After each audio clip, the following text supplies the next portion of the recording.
Please allow me to introduce myself. I'm a man of wealth and taste. I've been around for a long, long year, stole many a man's data to waste. I've always wanted to be a singer. Thought it would get me sexy time with the girls. As it turns out, so does success. Who knew? Pleased to meet you. My name is Sergei. I'm 30 years old, and I live in a place called Berserkistan. I live there in a villa with my 2 girlfriends that I met on an internet dating site.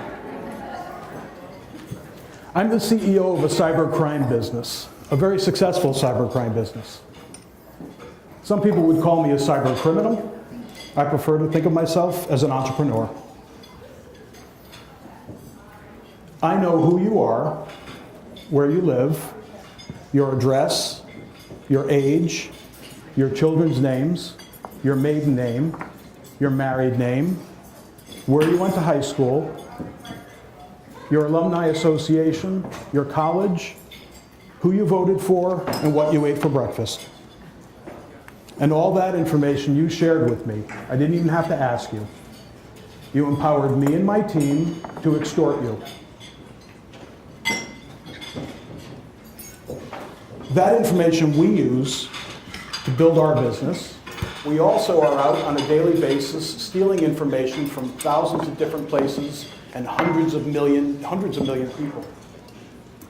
Our most recent hack that was a great one was an application called MyFitnessPal. Anybody ever hear of MyFitnessPal or use it?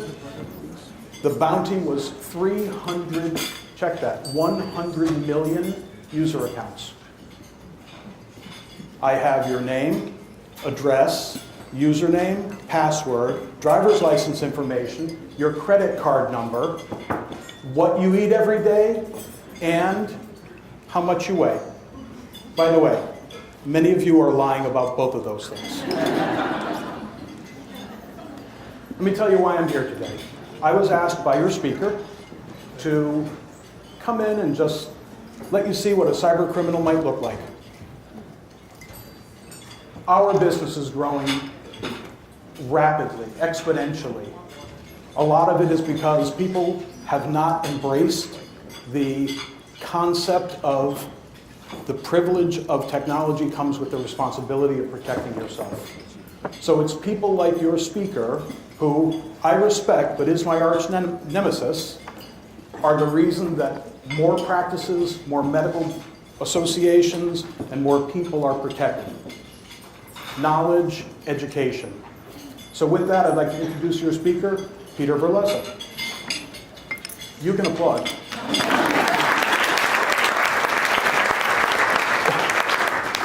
Not because of him, but because of me. So they said when I was in school that I had some psychological issues. I think you've just seen that now. I have a fictitious character from a made-up country, and I'm thinking if I have to be politically correct with anything that I say. And I'm hoping that that's not the case. Thank you for having me. This is fun. This is quite a group of people. We span ages from, well, we span ages. There's lots of them. This is what we will cover today. I deal primarily in the medical space. It's been 12 years, and that means that we deal with medical practice, all different kinds, mostly community-based or privately owned practices. We go from 1 to 25 providers, so decent-sized practices. We're in Connecticut, and we have an office in Florida. Oh, this is, where did he go? Where did our guy go? I've got to tell you a joke that I have to make. When I saw your program, I saw that at 11:45 there's a keynote address by yours truly. By the way, I'm going to ask, are there any fact checkers in the room?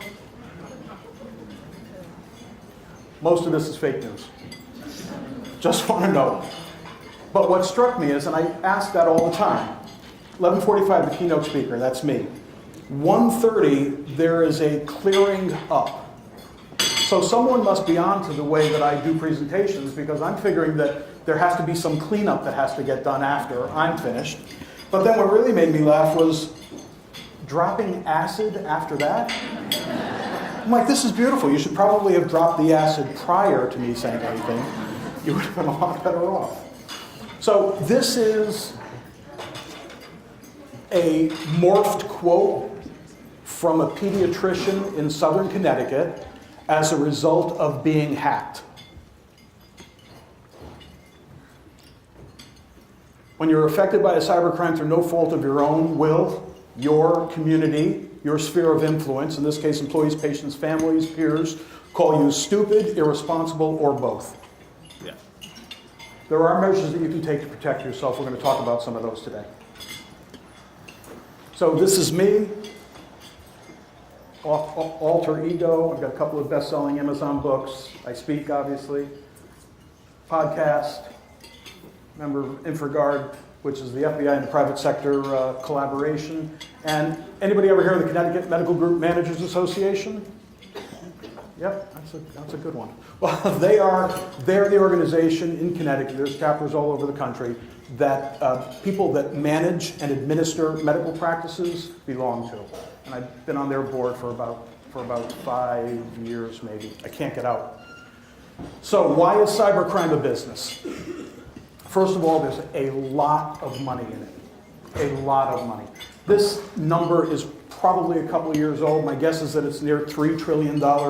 It's a huge number. If you had just a small piece of that, 1/10%, that'd be a couple $1 million a year. So why not? Chances of getting caught are very, very low and pretty slim. So back in the day, the first guy, we're illustrating a one-to-one crime.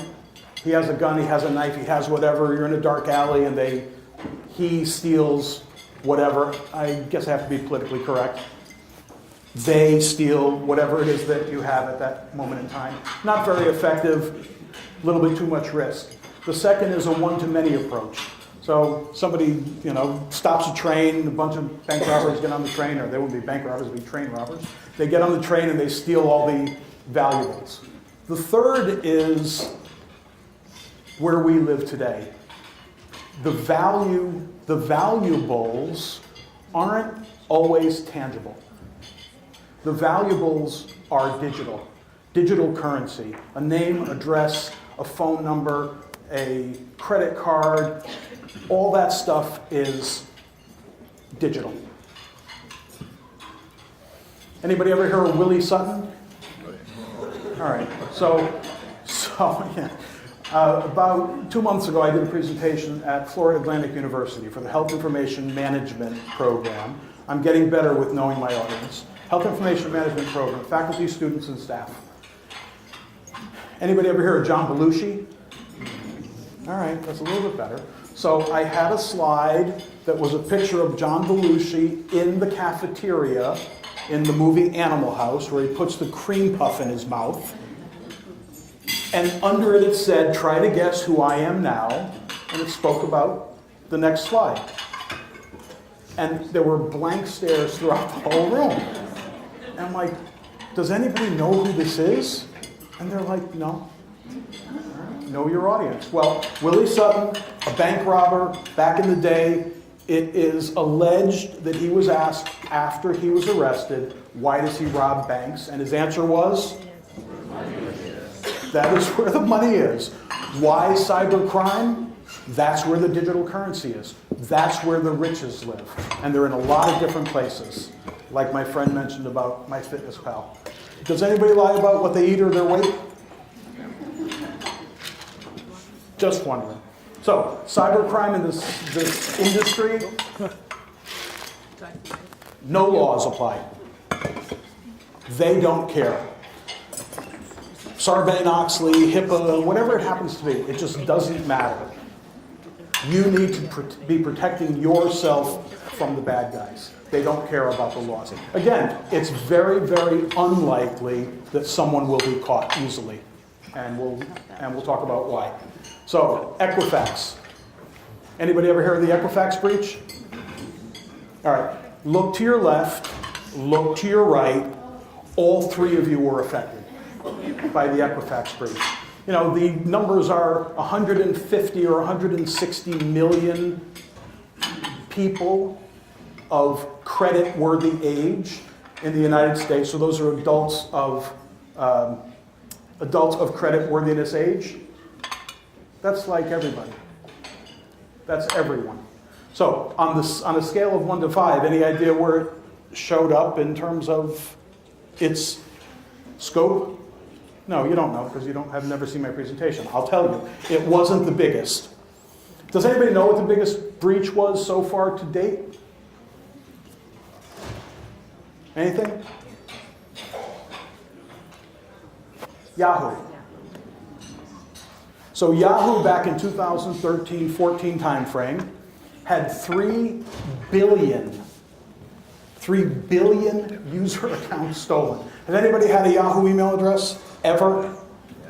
Yeah, all right, so chances are most everyone, not this table right here, you guys have not had Yahoo addresses. And if you do, get rid of them immediately.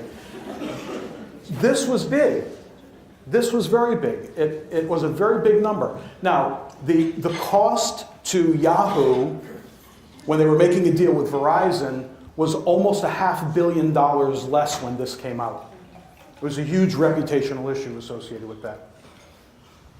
Now, the user accounts were free, but there were 500 million people that subscribed to Yahoo services at the time. And we'll talk about some of the reasons why even something as simple as an email address is or can be considered digital currency. So second, now this is a trick question. I'm going to ask you not to raise your hand, even though I'm going to ask a question. I'm going to be looking for a positive answer. Do not raise your hand. The second biggest ever was something called Adult Friend Finder. Has anyone...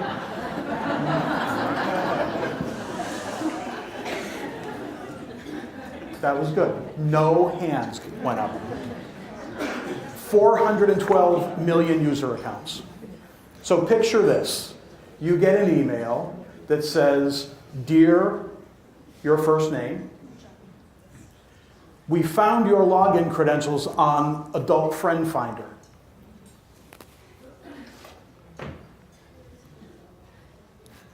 You're like, was I on Adult Friend Finder? I better send them the Bitcoin they're looking for. That was the second biggest. The third was eBay, a bunch of years ago. By the way, look at the numbers. There's a lot of commas and a lot of zeros. That's 145 million users. So, anybody shop on eBay? Dear eBay user. Dear Amazon user. Your order has been delayed. You're going to click on the link. Please click here and check the status of your order. You're not going to click on the link? Good. No link clicking. That's the message today.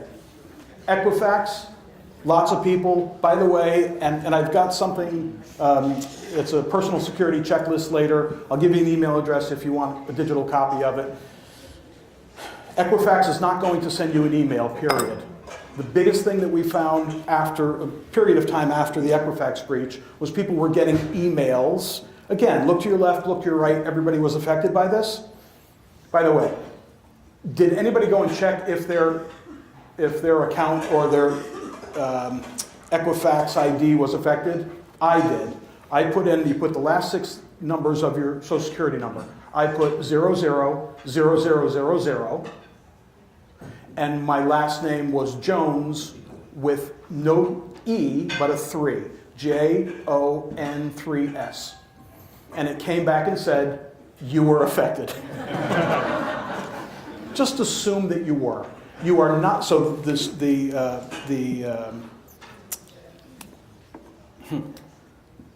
that we started to see coming in shortly after the Equifax breach were, "Dear Equifax user, your information has been compromised. Click this link to whatever." Don't click links. If you're not expecting an email from Equifax, don't click a link. Equifax is not going to send you an email. The IRS is not going to send you an email. PayPal is not going to say, "Dear PayPal user."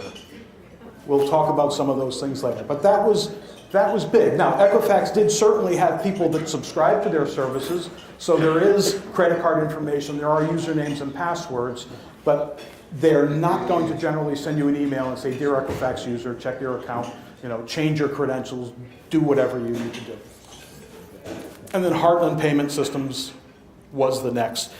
There are some others. I can't even keep up with how many breaches there are in the orders of magnitude. And by the way, MyFitnessPal was a real one. That was big. That was a mobile app, and its back end that was hacked. So let's talk about how a computer gets infected. Here are some of the ways. Of these, this is a trick question, by the way. Of these, which is the greatest number of, or the biggest threat, would you say? Just yell it out. By the way, it's not up there. That was a trick question part.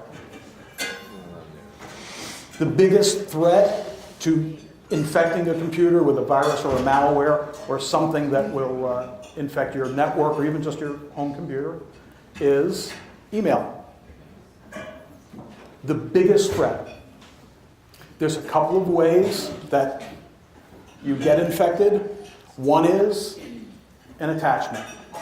Somebody sends you an email. I saw one a few weeks ago that said in the subject line, "I can't believe what you posted about me on Facebook." That gets people's attention. And then there is the link to the post with Facebook spelled incorrectly. We don't even look. We don't even read. We click it. We go to a place that downloads a virus to our computer. Because we're like so caught up. I swear I didn't mean what I said. I'm not even on Facebook. I don't know how that happened. The second way is there being a link in an email.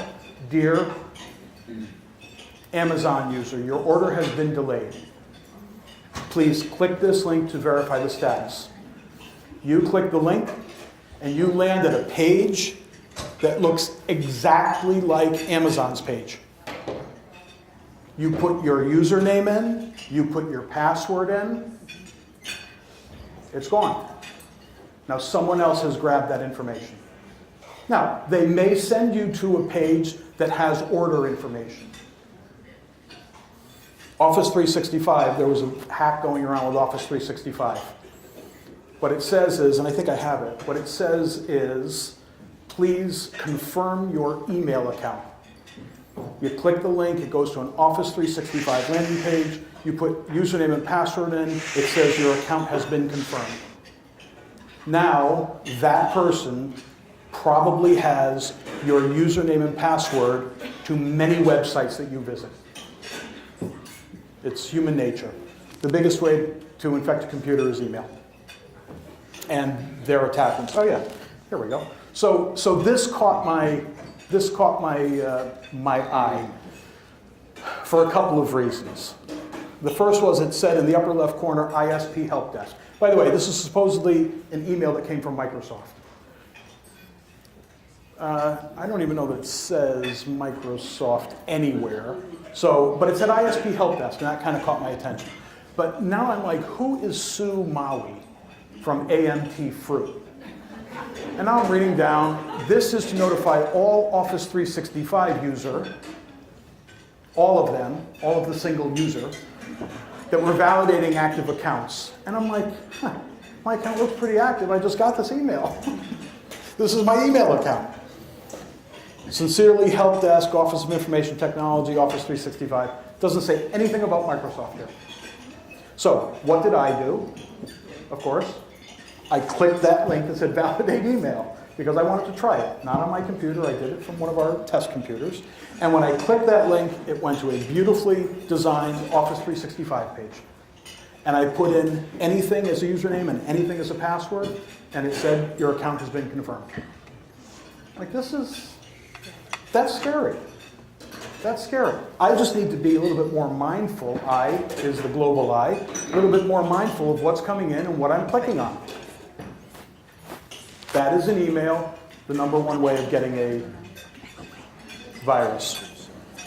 This I just wanted to show a phishing email. Again, a lot of people have seen this. Phishing is sending you an email and attempting you to act on it, and phishing for those that will act on whatever is being requested here.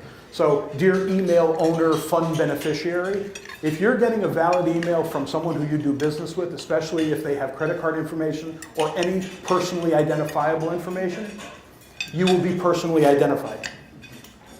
They're not going to say, dear email owner, or dear fund beneficiary, or dear PayPal user. They're going to say, dear Peter, account number. So that's a first thing that I would look at. I would see that the two addresses are different. The person it's coming from and the person I'm replying to are completely different. They aren't even on the same domain. That's a big red flag. They're requesting personal or sensitive information. Don't put personally identifiable information. All right, so here's one of the things that I'll cover later, but it just popped into my head. Do not put personally identifiable information in free email. You should have zero expectation of privacy with free email. Have you ever sent a message to someone, an email message? Forget about Facebook texts and that sort of thing. You send an email message to someone, it's a friend, and you say, I'm going to Florida in a few weeks. You have any recommendations for restaurants in the Hollywood area? And magically, Avis car rental in Florida come up on your browser. You're like, wow, I put it out there and the ether sent it back. No, they didn't. The people who sell you, by the way, if you wonder who the product is when you are getting something for nothing, take a few steps and go to the bathroom and look in the mirror, because you are it. You are the product for that company. So Google, Yahoo, AOL, Cablevision, pick a company, any company, gives you this stuff to gather data, to offer out to you relevant content to what it is that you're doing in your life. Google makes no bones about it. Now, I will say that Google has stopped. That was the Google gods. I'm in big trouble. I'm going to have to get somebody else to start my car when I go outside.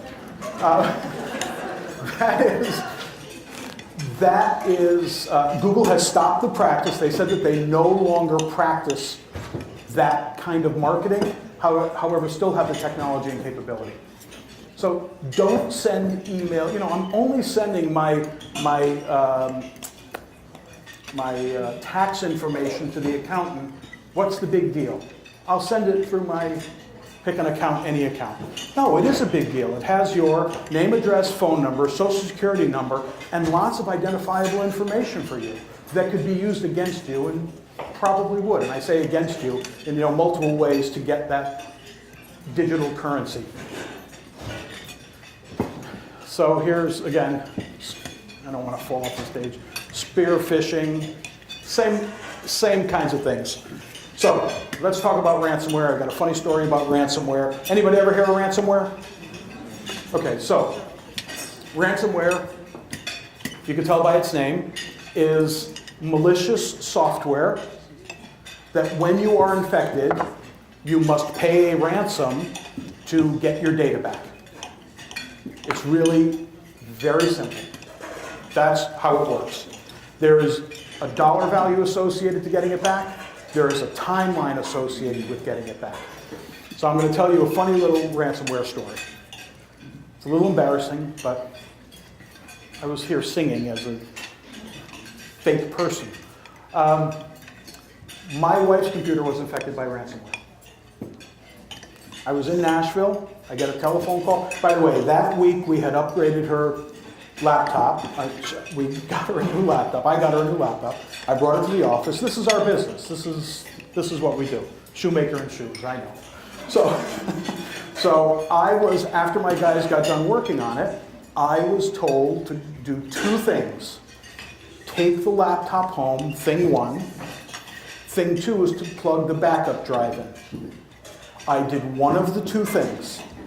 I took the laptop home and I forgot to plug the backup drive.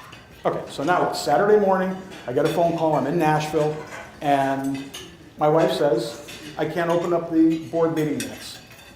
What's happening? She said, let me just see if, yeah. She said, I get this thing. I'm like, yeah, we have a ransomware. How did we get it? You could get it 100 different ways. Anybody ever get and you're not going to play with me, because now that I'm talking about this stuff, you're going to say you don't. But anybody ever get a Facebook Messenger with a link in it that says, like, check this out? Sometimes you don't even look at who it's coming from, and you go and click on the link. You could get a ransomware or a virus that way. It's a link going to a place that you don't know until you get there. So, just saying. So we don't know how my wife got it. But the point is that now she has a ransomware on her computer. So I thought to myself, I'm going to play this silly little game with these people. Anybody ever hear of Bitcoin? Okay, so back then, this is about 2.5 years ago. Back then, Bitcoin was about $850. It hit its high last year at 19,000, and today is probably in the $4,000 range. It was $800. The cost for the ransom was 0.51 Bitcoin. So that's a Bitcoin address down at the bottom, and we'll talk about that. This was not her actual message. So I thought, I'm going to play the game. It's worth $400 for me to figure out what to do in the event of a ransomware attack. So I got home that evening. The timer was counting down. You typically have 72 hours. Timer was counting down. I had already been away for a day. This had happened on Thursday. So I had until late Sunday to remedy this.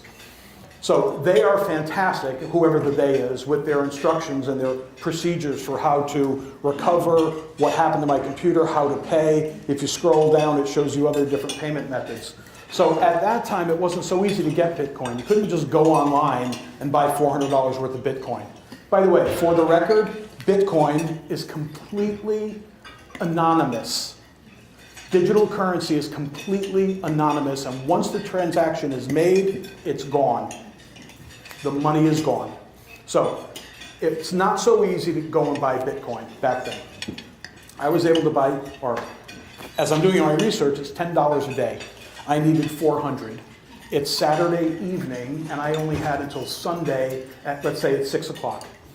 So I said, all right, I'm gonna play the game. I scroll down. It says you can go to a bank. By the way, the Bitcoin dealers are not the bad guys. These are people who have mined Bitcoin, who have accumulated Bitcoin. Many of them have made a lot of money and now sell the Bitcoin like currency traders. That's what it is. It's digital currency. So as you scroll down, it says you can go to a bank or you can do a cash transaction with a Bitcoin dealer. And it gave you a website to find Bitcoin dealers. So I have to go find a Bitcoin dealer because I only have like 20 hours left. And $10 a day is not going to do it. Found someone, communicated via email. And this is when I'm starting to feel like Jason Bourne. We were communicating via email. We made an arrangement to meet on Sunday morning at 9 o'clock at McDonald's on the Post Road in Orange. Anybody know McDonald's? So I'm like, I'm really excited now because I'm going to meet like, I don't know who, this guy. So I send him a message, how will I know it's you? He said, I'll show up on a red Ninja motorcycle and I'll be wearing a white leather riding suit.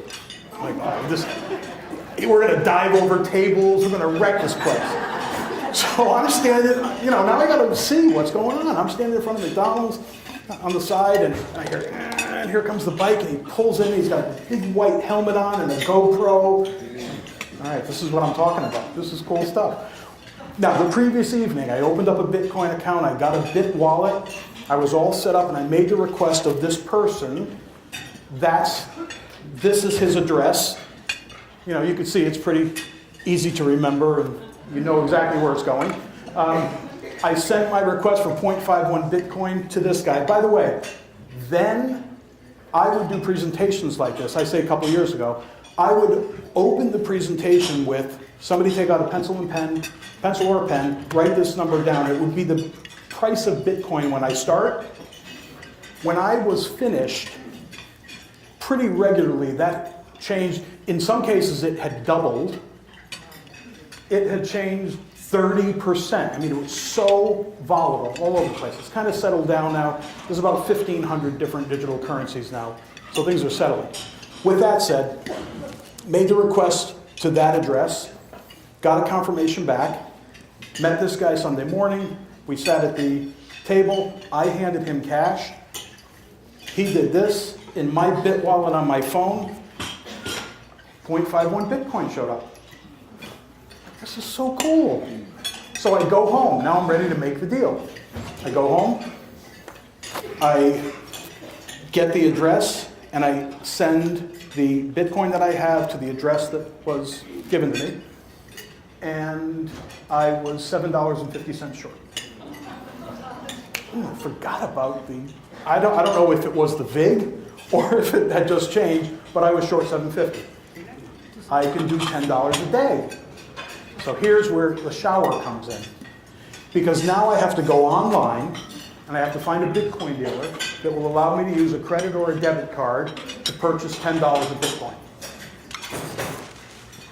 Bitcoin is non-traceable, completely anonymous. So this person's not going to just give me $10 of Bitcoin. Maybe the card that I have is stolen. So what do they make you do? Take a picture of your ID, take a selfie of you and your ID, and send all this information to them. Yeah, it was like, this is what's happening to get the computer restored. By the way, I had in my back pocket, because my guys are smart, I had in my back pocket that I could roll the computer back 3 days. So I wasn't too concerned about the data, just saying. I got my $7.50. I sent the Bitcoin. I received the decryption key, and it did not work. It didn't work. So, in Italian we have an expression. If this was a computer that I was not able to restore from, here's the expression, I was screwed. It's loosely translated. Just for the record, if you don't have backups of your stuff, you cannot recover from a ransomware attack. Period. Period. You cannot. And so I speak with the FBI. I mean, we co-present pretty regularly. The FBI says it works about 30% of the time. We've seen it about 65% of the time it works. It's not 100% of the time. If you have something that's valuable or important, anything, back it up. So the Bitcoin story did end positively. I have a good story.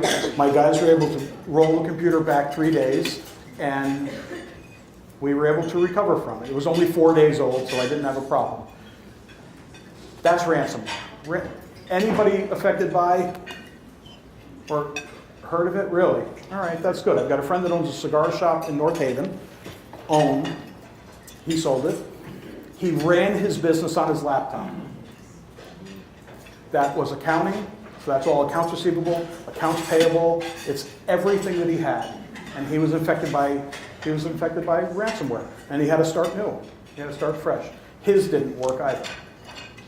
So back your stuff up. If it's important to you, back it up. So here's some other messages.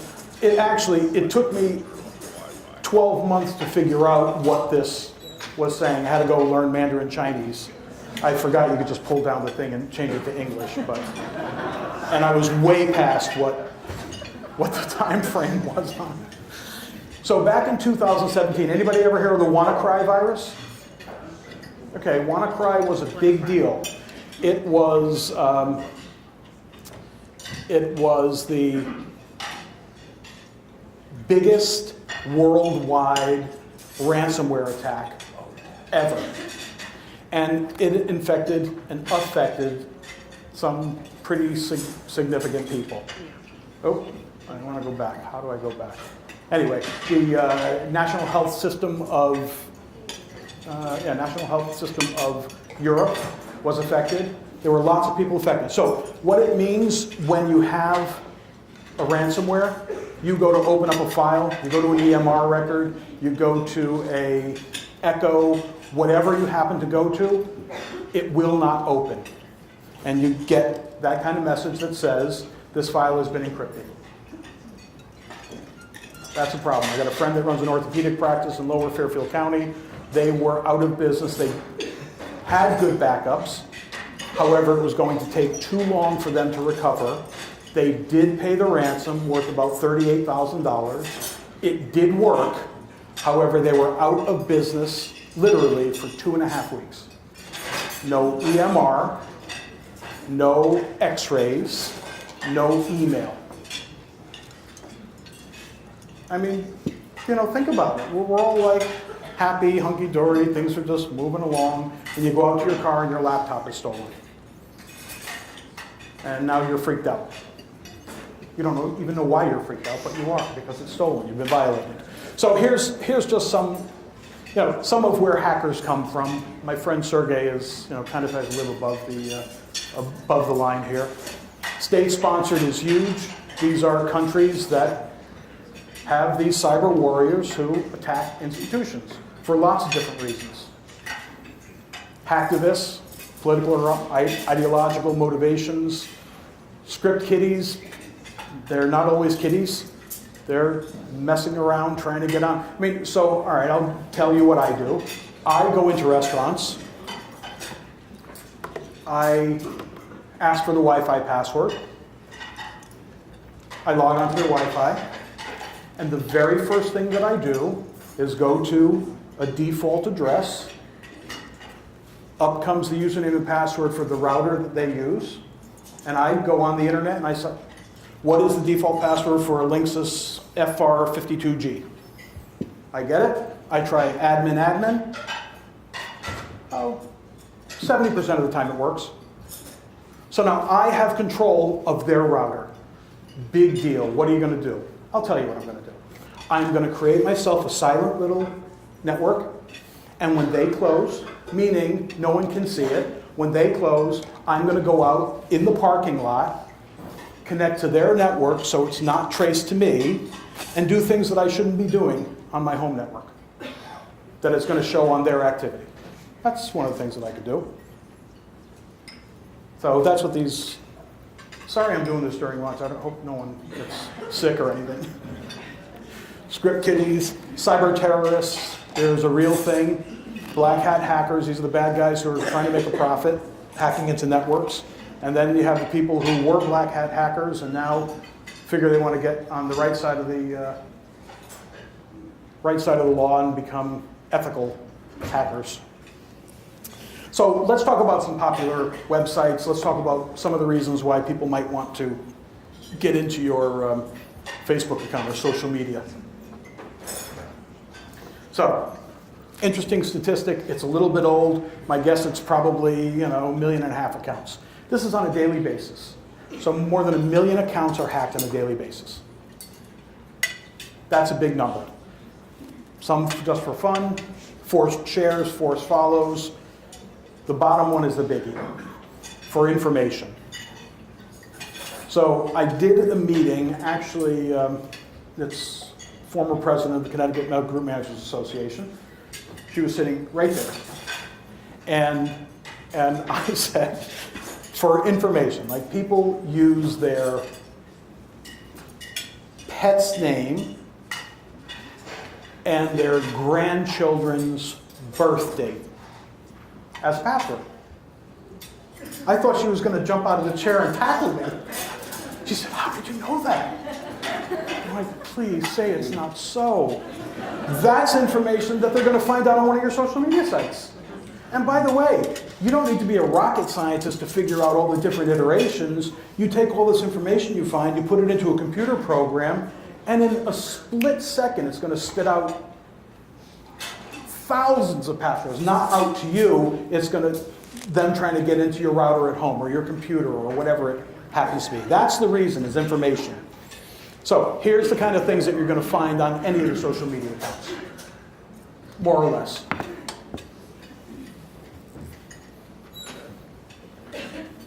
By the way, how much more effective would Has anybody ever heard of the sextortion email? Either you guys are not playing with me, or you're all pretty good. Okay, so this is an email that has been going around. We're actually seeing it getting a little bit more sophisticated now. It is showing up in your inbox. The subject line is, by the way, it's coming to your valid email address. The subject line is your password, and then your password is right there. Has anybody seen anything like that? Now it says, dear, have you? Okay, 2 people. So thank you. Thank you for playing. You know, make it 50 next time. Like 50 people. Half the people in this room know it. Or have had it. So it's coming to your email address. It says your password. There's your password. And then it says dear. It could say dear anything because they have your attention. As you can see, we have hacked into your computer. Your password is, your username is, what's the most popular username out there? Email address. You do it on Facebook, you do it on Twitter, it's in 100 different places. You see that we have your username and your password. We infected your computer with a malware. We've also put a keystroke logger on your computer, so we see all the keystrokes. We enabled your camera, and we do split screen video. We can see what you're watching and what you're doing when you're watching it. We notice that you visit porn sites. You have very good taste. Now, by the way, I probably just described the majority of the adult population between 15 and 60. They have your attention. Is this information useful? You're darn right it's useful. Not only for those reasons, but also for some social engineering reasons that we'll talk about. And actually, you know what? I'll just talk about it right now. Before I go here, did a presentation for a medical society and medical group managers association in Florida. 50, 60 people. The providers in the room are not easy to get to. The person who manages the association is a hardliner. And I was told I have to do something a little bit unique and different. So, after that last slide, the next one that came up was a picture of a house. And I said, does anybody recognize this house? And there's Deanna in the back of the room, and she's like, that's my house. Where'd you get that picture? I'm like, I don't even know where I get that picture. You bought it on Zillow you bought it 4 years ago. It's on Zillow. All I got to do is put an address. Well, how'd you find my address? Oh, yeah, that was difficult. Like typing your name. Simple. So here's a picture of her house. Now I click the button. One of the bullet points is her maiden name. The things that Sergei mentioned earlier. Click it again, her children's names. Click it again, daughter got married 6 weeks ago. Click it again, her husband's name. Click it again, Penn State University. Again, president of the Alumni Association. She was freaked out. I mean, she was sitting down, now she's not sitting down anymore, and she has a plastic knife, and she's going to come up and try to hurt me. I said, I'm taller than you. I said, let me tell you how I would use this information. Oh, the last item was where she was now, which was at this association meeting, similar to this, and she would be there from 8 until noon. She posted it online. I didn't make it up. I mean, everything she put online, and or I was able to find from different sources. By the way, not paying, and it took me about, I don't know, maybe it took me 15 minutes or 20 minutes. And we are not friends on any social media sites. Now we're not friends at all. Just saying. Go easy, be careful. I know my dog is ugly, just don't tell me it's ugly. So I say to her, let me tell you how I would use this if I was a bad guy. Penn State Alumni Association and Penn State.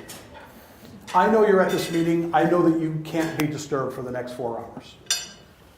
I call your office and I say, hey, this is Peter. Hi, who am I speaking? Oh, yeah, I know you're her assistant. This is Peter. I was at the wedding a couple of weeks ago. You know, the kids are great. She and I went to Penn State together. I am new on the board of the Alumni Association, and I was supposed to get her out an email, supposed to get her the contents of an email for a fundraiser that we're doing. I'm so sorry, it was supposed to go out tonight, blah, blah, blah. I know she's at the Medical Group Managers Association meeting. Is it okay, I don't want the email addresses or anything, is it okay if I send you the body that we agreed to, and you could send it out to the association? Well, where's the harm? Okay, I'll tell you where the harm is. I have a link that goes to a website that looks exactly like the association's fundraising site, so that when people are going to donate, the money's going to me. She's not going to find out about it for 4 hours, or however long it's going to be. I don't even know if she's going to go home afterward. So, all right, I'll ask a question. Anybody remember Seinfeld?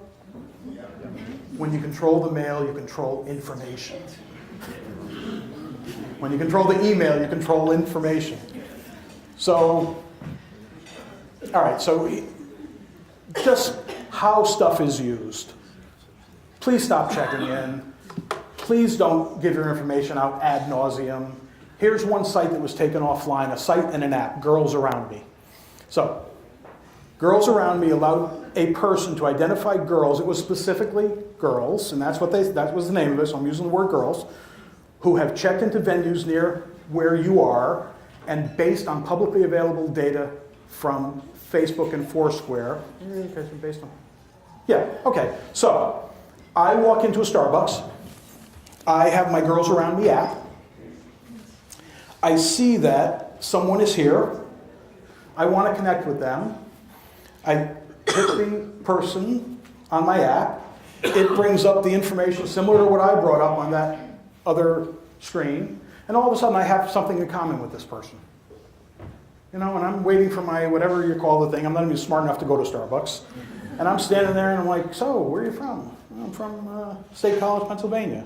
State College, really? Did you go to school there? Yeah. I went to Penn State. You went to Penn State? No way, that's crazy. Where'd you live? Whatever information it is, and all of a sudden now you have an instant connection with a person. Not 100% fair. How about pleaserobme.com? If I see one more person on the cruise ship with the whole family going away for 10 days, see you later. By the way, if you subscribe, these were free apps. If you subscribe to Please Rob Me, that profile would be pushed to you, push notification, as a new opportunity. I mean, I'm not making this stuff up. I wish I was smart enough to make this up. I'm not. Now, here's a real interesting app that, to the best of my knowledge, is still available. And I'm 99% sure I saw it on Shark Tank, but I'm not 100% sure. Scene Tap. It's Friday night. I feel like I want to break into a Billy Joel song. I'm not going to do that. It's Friday night. I'm going out. I want to connect with someone. Don't use the word hookup. I want to connect with someone. So I have my demographic. I want to go to a place where the majority of the people meet my demographic. So I go to Scene Tap, I put my information in, and using cameras at the entrance door, they are counting the number of people that are in the bar through facial recognition. It's not facial recognition because they can't recognize faces, but they can tell male, female, and approximate age. I'm going to a place where the majority of the people meet the criteria that I'm looking for, rather than the minority of people meeting the criteria that I'm looking for. That's brilliant. I wish I thought of it. This is how information is used. Anybody ever hear of the deep web? The dark web? The deep underbelly of the internet where all the good stuff happens? So, where we live, anybody on the deep web? Somebody at that table is, I know it. One of you guys is deep webbing it. The internet that we live in is, think of a iceberg, is the piece that sticks up above the waterline. Everything is indexed. You have zero anonymity. It's all out there. It's public. It's indexed, can be found. We could find, and we do it on a pretty regular basis, we could find the status of a website 4 years ago. Everything is out there. The deep web is below the surface. The first level I would call I'll call the deep web. So that's where information is not publicly available. It's used in the private sector. It's used by the military. It's used by education. It isn't indexed. It's not regularly available. And it's not for bad purposes. It's just below the surface. The dark web or the hidden web is where the cool stuff happens. Anything, literally, that you could imagine. Anything. And completely anonymous. So now put the deep web with cryptocurrency, and you got some fun things going on. So, you don't access the deep web. Don't go home and type dark web. I mean, you could. Nothing's going to come up. No, it's very... I've got one medical practice manager at an OBGYN practice. I'd say she's, I don't know, she's maybe 60, 65. And we did a meeting for the group itself, a cybersecurity meeting. And at the end of the meeting, Margaret, she comes up to me, she's like, I want to go on the dark web. I'm like, Margaret, what the hell's the matter with you? No, this is not an invitation. Hey, yeah, you don't even know what you're saying. She says, I know, my daughter says the same thing. Anyway, you don't just go on it. You know, you have to go through some motions. There's a special browser called the Onion Router Tor browser. You want to set up a VPN. You want to set up a virtual network. So again, you maintain your anonymity going out. And for the record, I mean, I could go on the deep web for research purposes only. I'm not buying organic weed from the Netherlands or anything. Like, why can't it just be the manufactured stuff? Why does it always have to be organic? It's a little bit difficult to navigate. You know, one of the things that companies like Google and the other big companies have done was made the navigation and the ability to get around simpler, easier. Not so much on the dark web. You can buy goods in topic-specific forums. So there are forums for stolen credit card numbers. There are forums for physical stolen credit cards. Physical stolen credit card has more value than a credit card number. You have the code on the back. You could literally anything that you could think of, and here's a list. That's where I came up with the organic weed. I've got to change that to like whatever weed. Weapons. Journalists use the deep web. Again, it's anonymous, so it's a way to get around. It's a way to communicate. Fake identification. I got to try to buy a Sergei identification. Let's see how that goes. So this is something that really got me. Human and child trafficking. So one of my favorite activities, no laughing. No laughing, right? Especially from that table. One of my favorite activities is Zumba. No, I said no laughing.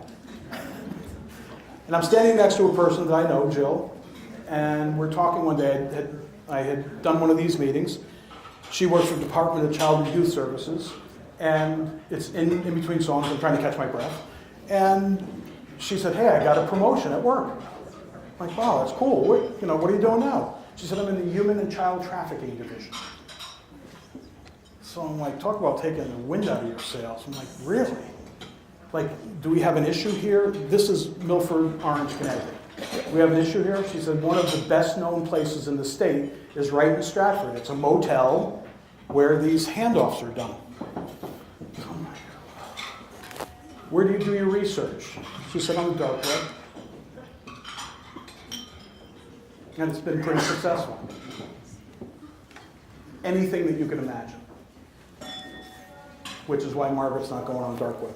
I'm not going to let her go there. There is no cash. There's no checks. You're not you're not making a transaction with a debit card or a credit card. You're using cryptocurrency.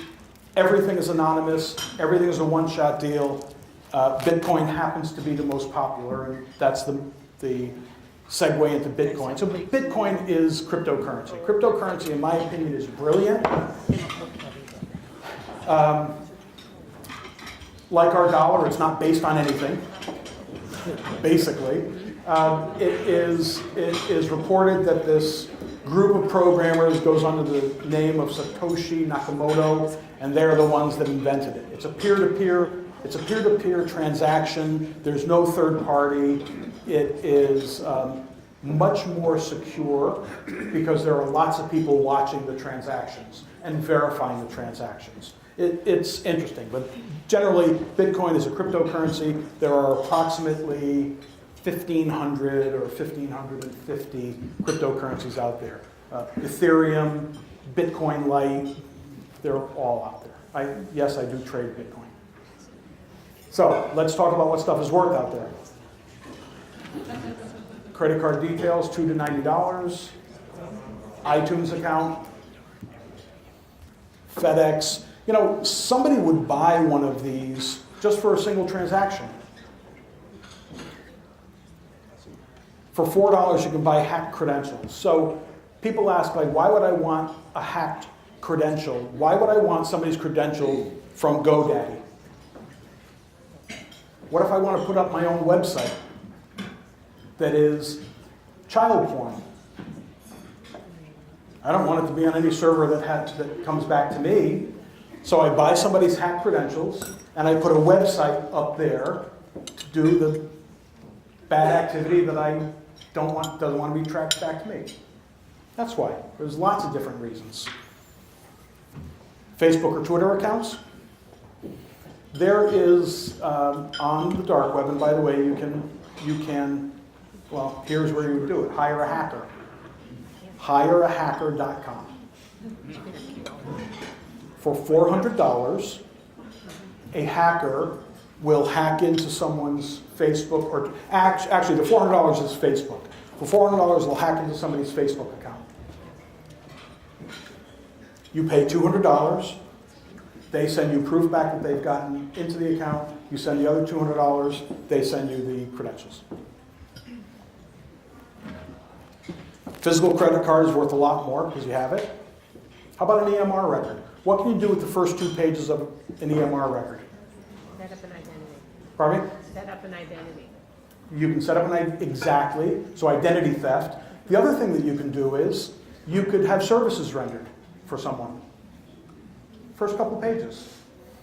Big hack that we saw down in Florida, and the copier people have become much more mindful and aware of it. The data is encrypted now. But you know those big multifunction copiers?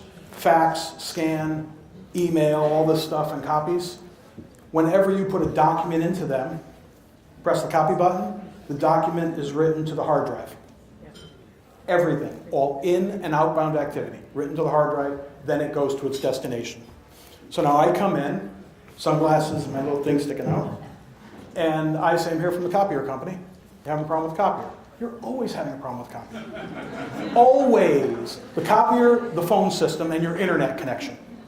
So I'm here from the copier company. I got my little bag. I've only been with them. I don't know where it is. Can you help me? Yeah, sure. It's right over there. I go over there. Okay, I'll be a few minutes. I take the hard drive out. I put a new hard drive in. A copier that's been around for a couple of years and have practiced with 10 providers could have 30,000 pages on it. Not suggesting they're all electronic medical records, but some of them are. Mindfulness, awareness, that's all we're trying to do, not making people sick. And you absolutely positively can subscribe to crimeware as a service on the dark web.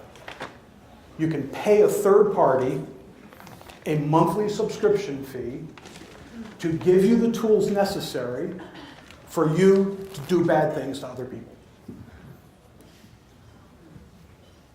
It's a real business. I wish I thought of some of this stuff. It would be like so much easier. So, we have to stay and get smarter. We have to be more mindful and aware. Nothing want, there's nothing on my PC, there's, why would anybody want to hack me? And here's the free email thing. The fact is that a hacked computer, and there's a lot of different reasons, a hacked computer has value. If there's an attack called a distributed denial of service attack. That's basically where lots of computers from multiple different places all attempt to access a company's website, all at the same time. It's a denial of service because there's so many requests for that website to come up that it just crashes. The server can't keep up. If 25 people in this room, if your computers were hacked and whatever the piece of software was that starts this attack was put on all 25 of those computers, those become these zombie computers that just, when the order is given, just goes out and starts the attack. We have to protect everything. And by the way, anything with an operating system. Anybody have one of these things? Smartphone? A smartwatch thing? Smartphone? A car that's 5 years old? Anything with an operating system is hackable. The Internet of Things has billions of devices now. Lots of medical devices. So everything is at risk. So why do I get infected? Because it's hard to keep up. That's why. Where am I talking about it? Okay, helpful tip number one. I'm going to give you a few helpful tips. Helpful tip number one is use antivirus. Free is okay. Paid is better than free. Free is better than none. Use antivirus. The difference between free and paid is paid will always be up to date, relatively speaking. And you know what? Let me throw this out there because I'm starting to have more feelings about this as I age. I am sticking with American-made antivirus software. I just am. You want antivirus software on your computer. Wherever you can put it, put it. By the way, no, Macs are hackable. They can get viruses. They don't get as many because not as much time and effort is put to them because there's so much fewer a number of them. Anything with an operating system is hackable. Just know that. This is a real note from happens to be an OBGYN, brought us her computer, and that's the note. Please be careful. I have 231 gigabytes of very important and valuable data on this hard drive. Are those X's and O's? Thanks a lot. I'm just going to throw in a couple of X's and O's in there. That is the worst time to be worrying about this, when it's put in the shop. If this is a ransomware, sorry, Doc, you're in trouble. Back your stuff up. And it's important to back it up. Quickly talk about username and password. Anybody have a laptop? Okay, and people have computers. I'm going to assume, play with me, that you have usernames and passwords on them. Right? You do. And you probably have some valuable information on there. I don't know, maybe your QuickBooks or pictures or whatever it is. All right, so if I grab your laptop or your computer, see, I'm singling you out. If I grab your laptop or your computer, you have a username and password on it. Okay, I'm going to take it home, and I'm going to Control-Alt-Delete, try a username, try a password, try a username, try a password, forget that. I'm going to go get a screwdriver. I'm going to unscrew the back of the laptop. I'm going to take out the hard drive. I'm going to attach it to my computer at home. And now I can view all of your files and folders. I don't need your username and password. So, with helpful tip number one, 2 is also encrypt your stuff. Windows 10 computers has encryption. It's built in. It's native. Your smartphone with more than a 4-digit password on an an iPhone, more than a 4-digit password, your data is automatically encrypted. Encrypt your stuff. It's only the start menu that won't start without a username and password. The data is still plain text and lives on the hard drive. Your laptop, your computer at home. So encrypt your stuff. Back it up and encrypt it. And if you don't care if it gets lost or stolen, then don't back it up and don't encrypt it. I don't care either. Strong passwords. So I'm changing this up. For the purposes of this meeting, I'll tell you what's here. Anybody from the Hamden area? Okay, so you know where Glenwood is? Yes.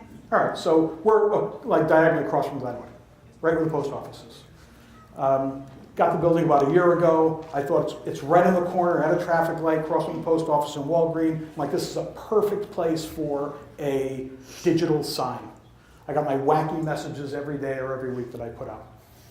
Got the building, went to town hall a week later, can't have a digital sign. I can have a sandwich board sign though. So in the front of the building, have a sandwich board sign. This reminds me of the message 2 weeks ago, which was, passwords are like underwear. Change them often. Don't share them with anyone. And don't leave them out. So, I am going back on what I'm talking about here. This is not a bad thing to do. Having a complex password and changing it, not as often as 60 days, but changing it. The general feeling in the community is you should be using a password manager, and you're going to hate me for this. You're going to use a password manager, and you should have passwords that are 24 characters. And only change them if you've had a breach.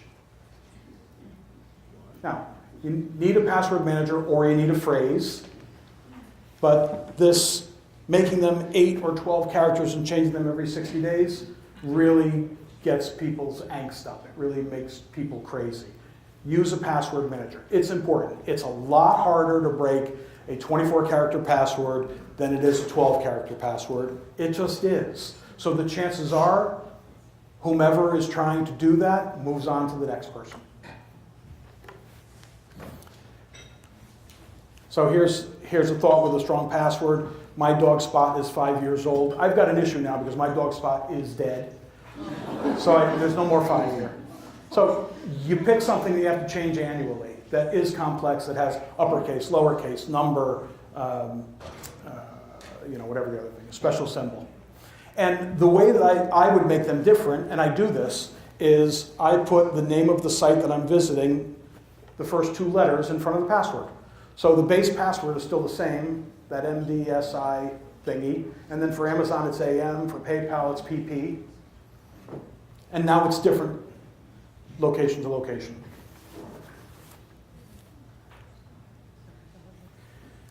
Multi-factor authentication. Whoever has Facebook, turn on multi-factor authentication as soon as you leave. As soon as you leave here, turn it on. Multi-factor authentication. So a password is something you know. Multi-factor authentication is something you have or have access to. So if Facebook, you can do it 2 ways. You go to the login screen, you put your username, you put your password, you click login. They will either send you a text or an email with a one-time use code to log into the page. Do that on banking, do that on Office 365. Any place that you can enable it is just another layer of protection. Do you also, well, you've heard of, and I don't have it here, I have to add it. You've heard of like the single sign-in where you'll go to a website and it'll say, do you want to use Twitter or Facebook to sign into this site? Have you ever seen that? Yeah. Don't. Do not. Be diligent. It's a little bit more of an effort. You have to think about it a little bit more. With the privilege of technology comes the responsibility of protecting yourself. That is putting your password and using it for all these different websites. Putting it in a place and using it for all these different websites. Don't. It's simple. You don't want to use the same password in multiple different places. Secure your devices. Since 1985, Microsoft has been doing updates every single month. The primary reason is to patch holes and security. Every device, you get your smartphone. My wife says, I do not want to update my smartphone because then my such and such is not going to be in the same place. I'm sorry. You need to. You need to update. Update your stuff. If it has an operating system, there's a chance that you can be hacked. Update your stuff. By the way, January of 2020, Windows 7 will no longer be supported by Microsoft. That doesn't mean it will stop working. It just means that there will be no more patches and updates to it. Every day past January, whatever the date is, 14th, 18th, something like that, every day past that, you just become more susceptible to hacks and issues. So update to Windows 10. You've got until next year. All right, last thing. So this I'm going to offer out, the dark web. We do something called dark web scanning. We do it for all of our clients. We believe in multiple different layers of security, like a castle. You have a moat, you have water, you have a drawbridge, you have the doors, you have the guards, multiple different layers. What dark web scanning does is we monitor the dark web to see if there is any breach, to see if anything has happened out there. So I'm going to offer two things out to you guys. Oh, this is the other presentation. All right, so the two things I'm going to offer out to you is, if you are interested in having a dark web scan, I'll be hanging around. If you're interested in having a dark web scan and you don't want to do it here, you can write my email address down, which is peterv at, here, smbnetworksllc.com. Basically what I will do is I will take your email address, we'll put it into our system, it will go out to the dark web, to the most known places, ID theft forums, chat rooms, those sorts of things, and we'll pull back whether or not your email address and password have been compromised. And literally what it is. That's the first thing. If you want, I have a personal security checklist. Put that in the email also, and I'd be happy to send that out to you. And maybe I'll get Mark to post it on the APA site or something. All right, I'm going to end there. I'm going to ask for questions, first of all. No questions. You just want me going. Do you personally ever buy anything on the internet that requires the PayPal? The question was, do I ever buy anything on the internet that requires payment by credit card versus a PayPal? Yes, often. Do you use your own personal credit card to purchase things, and you feel like that's safe? Yeah, yes I do. Yes I do. I do not use debit cards.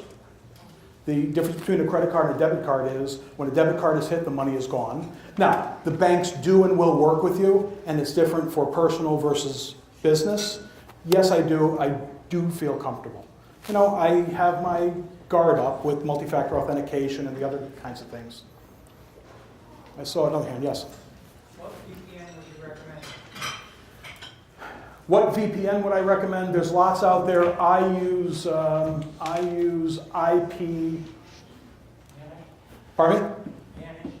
No, I use IP something.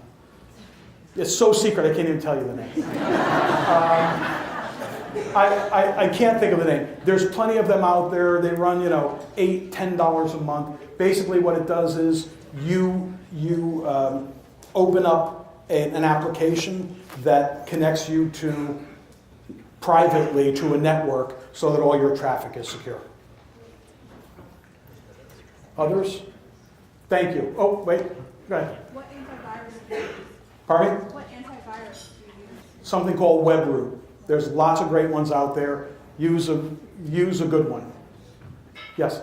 You said to use a password manager. Yep. There's one on like the iPhone that like Apple offers. Is that good? Yeah, those are good. Use a password manager. They're available on iPhone, iTunes, Google. By the way, only always download apps from the app stores. Be safe. There's plenty of them out there. LastPass, there's lots. Go ahead. Two questions. One, if on your smartphone you have your email and your Facebook open, Yeah. does that make it more susceptible? Should you log out every single time? Well, leaving your email and Facebook open doesn't make it more susceptible. Certainly, because if somebody Apple picks you, you're walking down the street checking your your messages, somebody comes along and grabs my phone. The fact you have a password on it is a moot point because it's open. So yeah, I would close the applications. And the other question? Other than that, Yeah. Yeah, you're good. Use a secure password and it's encrypted. and you just said that we should send you our email address and a password? No. I said send me your email address and password. Yes, and your social security number. Your children's names. No. Send me an email and say, check this email address for me. I will send back to you what your password is, so it will freak you out. Thank you very much. It was a pleasure. Thank you. Did you get my address? Good.